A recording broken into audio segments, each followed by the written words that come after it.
Assalamualaikum everyone, welcome back to my YouTube channel. I'm back with a new video and in this video I will solve self-assessment 6.5 of chapter number 6. तो सबसे पहले तो मैं आप सब लोगों से माफ़ी मांगूंगी कि मैंने इतने टाइम से कोई वीडियो नहीं अपलोड की और मुझे कमेंट्स आते थे बट सीरियसली मेरे पास बिल्कुल टाइम नहीं था और बहुत ज़्यादा बिजी थी मैं, इसलिए मैं नहीं अपलोड कर पाई। लेकिन अब से फ्रॉम नाउ ऑनवर्ड्स इंशाल्लाह अब मैं हमेशा रेगुलर पोस्ट करूँगी। So let's start from self-assessment 6.5. The sodium hydroxide solutions are used to neutralize acids, and in their preparation of soap and rayon, if you dissolve 25 grams of sodium hydroxide to make 1 dm cube of solution, what is the molarity of this solution? तो सबसे पहले आपके पास उन्होंने मास दिया हुआ है, तो हम डेटा लिखेंगे। इन्होंने मास दिया हुआ है किसका? सोडियम हाइड्रोक्साइड का, जो है 25 ग्राम। सही है। फिर आपके पास इन्होंने वॉल्यूम बताया है 1 dm cube. So we will write 1 dm cube, ये आपके पास वॉल्यूम आ गया। उसके बाद इन्होंने आपसे पूछा what is the molarity of this solution. So जो चीज़ हमें फाइंड करनी है वो है मोलैरिटी। सही है। इसके लिए सिंपली आपको मोलैरिटी का फॉर्मूला पता होना चाहिए। सो मोलैरिटी का क्या फार्मूला है? Molarity is equal to number of moles of solute, ठीक है, या आप number of moles over dm cube, सही है, of solution, number of moles over dm cube of solution, ये है आपके पास molarity का फॉर्मूला। तो आपके पास मास दिया हुआ है और आपको ये भी पता हुआ है कि सोडियम हाइड्रोक्साइड है, तो आप मोलर मास खुद फाइंड कर लेंगे तो आपको नंबर ऑफ मोल्स मिल जाएंगे।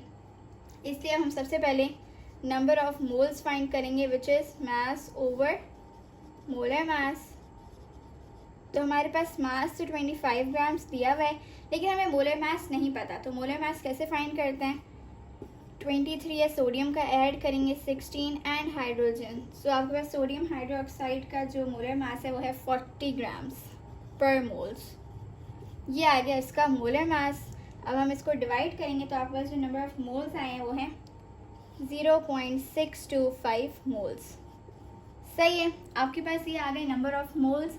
अब आप सिंपल मोल्स पुट करें, 0.625 डिवाइडेड बाय डीएम क्यूब, आपके पास 1 है वॉल्यूम, तो आपके पास जो आंसर आया वो है 0.625 मोलैरिटी। ठीक है, क्योंकि 1 से डिवाइड करेंगे तो 0.625 ही आएगी। So this is your answer. ये था क्वेश्चन नंबर 1। अब हम मूव करेंगे क्वेश्चन नंबर 2 की तरफ।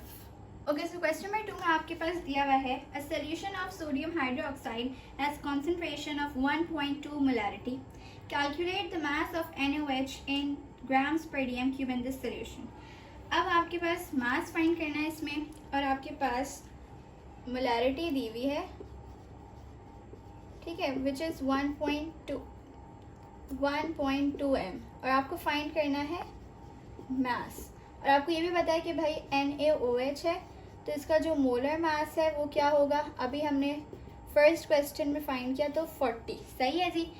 तो 40 ग्राम्स पर मोल्स आपके पास ये है। अब हम कैसे फाइंड करेंगे मास का? तो सिंपल फार्मूला होता है number of moles is equals to mass over molar mass, तो हम वही वाला पुट कर लेंगे।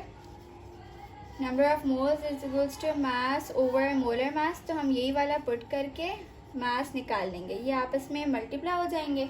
सो mass is equal to moles multiply by molar mass, तो आपके पास जो मोल्स हैं वो हैं 1.2। जो मोलैरिटी होती है it is also equals to number of moles. ठीक है।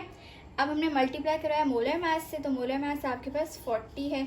सो 40 इंटू 1.2 इज़ 48 ग्राम्स। तो ये आपके पास आ गया मास। ठीक है। तो यही था क्वेश्चन नंबर 2, बहुत ही ईजी था। अब हम क्वेश्चन नंबर 3 पे मूव करेंगे।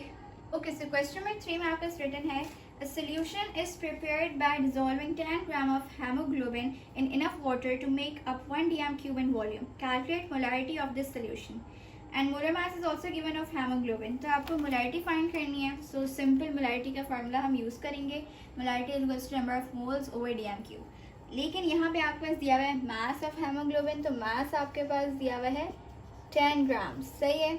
दूसरा आपके पास मोलर मास बता दिया है, तो मोलर मास आपके पास कितना है? 6.51 मल्टीप्लाई बाय एक्सपोनेंट 10 नहीं, हाँ एक्सपोनेंट 10 4 ओके। 6.51 मल्टीप्लाई बाय 10 की पावर 4 आपका मोलर मास बताइए। अब आपके पास क्या है जो आपको फाइंड करना है, वो है मोलैरिटी। ठीक है जी, ये आपको फाइंड करनी है।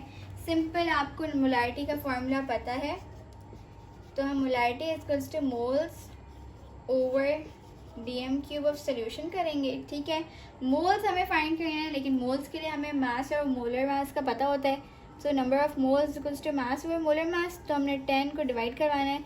6.1 इंटू 10 की पावर 4 6.51 हम डिवाइड करवाएंगे तो आपके पास मोल्स आ जाएंगे, which is 1.53 multiply by 10 power 4 -4। सही है जी, तो ये आपके पास नंबर ऑफ मोल्स आ गए। अब सिंपली आप इधर पुट कर लें 1.53 multiply by 10 power -4 divided by आपके पास जो वॉल्यूम दिया है वो 1 है। सो आपके पास अगर वॉल्यूम नहीं भी दिया हुआ होता तो हमेशा याद रखिएगा आपके पास वॉल्यूम 1 ही होगा डीएम क्यूब में। ठीक है, अगर नहीं है, लेकिन अगर दिया हुआ है सो वही, तो आपके पास आंसर आ गया 1.53 इंटू 10 की पावर -4 मोलैरिटी। सही है जी। सो यही थे 3 questions in this self assessment. अगर आप लोगों को कोई भी सब्जेक्ट या चैप्टर आप लोगों को बताना हो, आप कमेंट सेक्शन में बता सकते हैं। तब तक के लिए मेरे यूट्यूब चैनल को सब्सक्राइब करें, मेरी वीडियोस को लाइक शेयर और इसके ऊपर कमेंट ज़रूर करें। Thank you for watching my video. अल्लाह हाफिज़।